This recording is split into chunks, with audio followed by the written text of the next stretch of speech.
1920 جرمنی کے شہر گروبرن کے اندر ایک فیملی رہتی تھی جس کا نام تھا گروبر فیملی۔ اس فیملی کے 6 افراد تھے۔ اینڈریاس جو کہ اس فیملی کا ہیڈ تھا، اس کی بیوی سیزیلیا، ان کی بیٹی وکٹوریا اور وکٹوریا کے 2 بچے، ایک کا نام تھا سیزیلیا جونیئر اور ایک کا نام تھا جوزف۔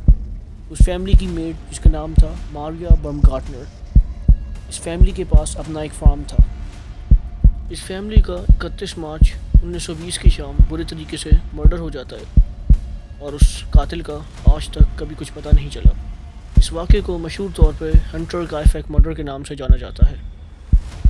کمیونٹی نے یہ بات نوٹس کی کہ گروبر فیملی کا کوئی بھی افراد نہ تو کام کے سلسلے سے گھر سے باہر نکلا ہے اور نہ ہی اس فیملی کے بچے ایک ہفتے سے اسکول جانے کے لیے گھر سے باہر گئے ہیں۔ اور پوسٹ مین نے دیکھا کہ جب وہ نیوز پیپر پہنچانے ان کے گھر گیا کہ اس کے پچھلے دن کا نیوز پیپر ان کے گھر کے پورچ کے باہر بالکل ویسے ہی پڑا تھا۔ ان ساری چیزوں نے کمیونٹی کے لوگوں کو پرومپٹ کیا کہ وہ جا کے دیکھیں کہ گروبر فیملی کے افراد کس فیملی کے فارم کے گودام کے اندر سے اس فیملی کی 4 ڈیڈ باڈیز نکلی، جن میں سے اینڈریاس، سیزیلیا، وکٹوریا اور سیزیلیا جونیئر کی باڈیز ایک دوسرے کے اوپر رکھی گئی تھیں۔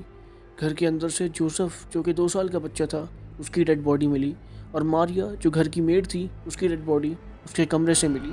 پولیس نے انویسٹیگیشن سٹارٹ کی اور آٹوپسی رپورٹ سے پتہ چلا کہ سب کی ڈیتھ سر پہ چوٹ لگنے کی وجہ سے ہوئی تھی۔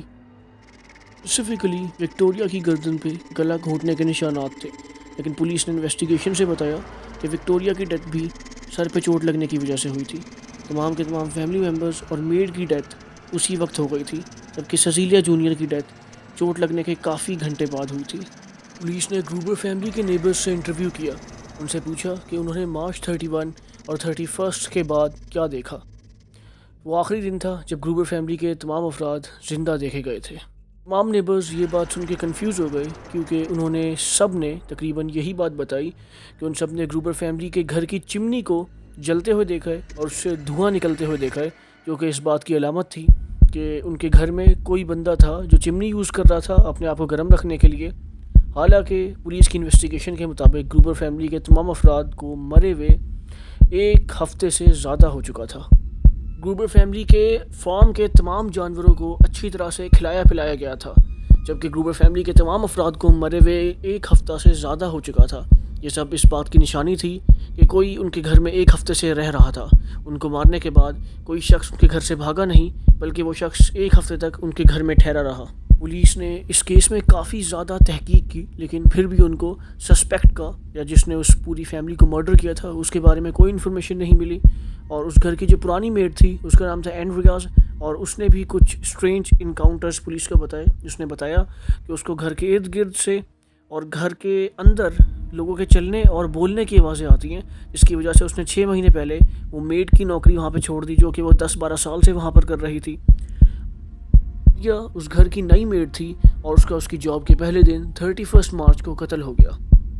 پولیس نے اس کیس پہ کافی لمبی تحقیق کی، لیکن اس کے باوجود کوئی ایسا فیکٹ یا کوئی ایسا ثبوت نہیں مل سکا جو اس بات کی طرف اشارہ کرتا کہ کوئی اسپیسیفک انڈیویجول جو ہے اس نے سارے افراد کو مارا ہے۔ لیکن اس سے ریلیٹڈ کافی تھیوریز ایسی ہیں جو اس بات کو بتاتی ہیں کہ پرپیٹریٹرز کون کون سے ہو سکتے ہیں اور جو پولیس کی ہٹ لسٹ میں تھے۔ لیکن کیونکہ اس واقعے کو کافی ٹائم ہو چکا ہے تو اب ان پرپیٹریٹرز کا جو ملنا ہے وہ ناممکن ہے، لیکن جو کچھ انڈیویجولز جن پہ پولیس کو شک تھا وہ یہ تھے۔ پولیس کی نمبر 1 ہٹ لسٹ پہ لارنس تھا، جو کہ گروبر فیملی کا نیبر تھا اور اس کے وکٹوریا سے تعلقات تھے، جو کہ اینڈریاس کی بیٹی تھی اور وہ اس کا ایکس بوائے فرینڈ رہ چکا تھا۔ لارنس کے اینڈریاس کے ساتھ بالکل اچھے تعلقات نہیں تھے۔ اینڈریاس پوری کمیونٹی میں ایک مین بندے کے طور پہ مشہور تھا اور اس کی کمیونٹی میں بہت کم لوگ اس کو پسند کرتے تھے، اور کیونکہ اینڈریاس کی بیٹی کا وہ بوائے فرینڈ رہ چکا تھا اور اس کے باپ کی وجہ سے اس نے اس کی بیٹی سے تعلقات ختم کیے تھے، تو ہو سکتا ہے کہ اس کے باپ سے بدلہ لینے کے لیے اس نے اس کی پوری فیملی کو قتل کر دیا ہو، لیکن پولیس کو اس سے ریلیٹڈ کوئی ثبوت نہیں ملے جس سے وہ اس کو قید کر پاتی۔ کرائم سین پہ لارنس کے کچھ بیہیویئر بھی اس بات کی طرف اشارہ کرتا ہے کہ ہو سکتا ہے کہ اس نے گروبر فیملی کے تمام افراد کو قتل کیا ہو۔ سب سے پہلے باڈیز کو ڈسکور کرنے والا بندہ لارنس تھا، اور کرائم سین پہ اس نے کسی قسم کے ایموشنز کو شو نہیں کیا، جبکہ پوری کمیونٹی اس قتل پہ جو ہے حیران تھی، لیکن لارنس ایموشن لیس تھا اس وقت، اور لارنس ہی تھا جس نے باڈیز کو ایک دوسرے سے علیحدہ کیا جو کہ اسٹیک ہوئی ہوئی تھی اس فیملی کے فارم کے گودام کے اندر۔ لیکن کوئی ایسا پکا ثبوت نہیں تھا کہ پولیس اس کو سزا دے پاتی. اور ایک اور جو ثبوت تھا وہ یہ تھا کہ جو ڈاگ تھا جو فیملی کے قتل کے وقت اس کو گودام کے اندر بند کر دیا گیا تھا، جب اس کو کھولا گیا تو اس نے لارنس کے اوپر بھونکنا شروع کر دیا، جو کہ ہو سکتا ہے کہ اس نے اس کو پہلے دیکھا ہو، اسی وجہ سے وہ اسپیسیفکلی لارنس کو دیکھتے ہی بھونکنا شروع کر دیتا تھا. لیکن کوئی ثبوت نہ ہونے کی وجہ سے لارنس کو کبھی بھی چارج نہیں کیا گیا.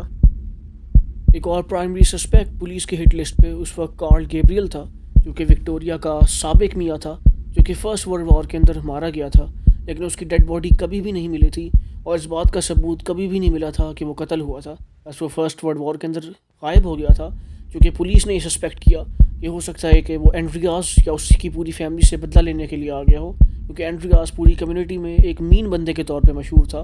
تو اس بات کا بالکل پورا امکان تھا، لیکن کبھی بھی کارل گیبریل کی ڈیتھ یا اس کی زندگی کے بارے میں کوئی ثبوت آگے نہیں مل سکا. اور کیونکہ یہ کیس بھی 1912 کا ہے تو اس زمانے میں کوئی اتنی زیادہ ایڈوانس ٹیکنالوجی نہیں تھی، تو اس وجہ سے بھی یہ کیس کبھی سالو نہیں ہو سکا.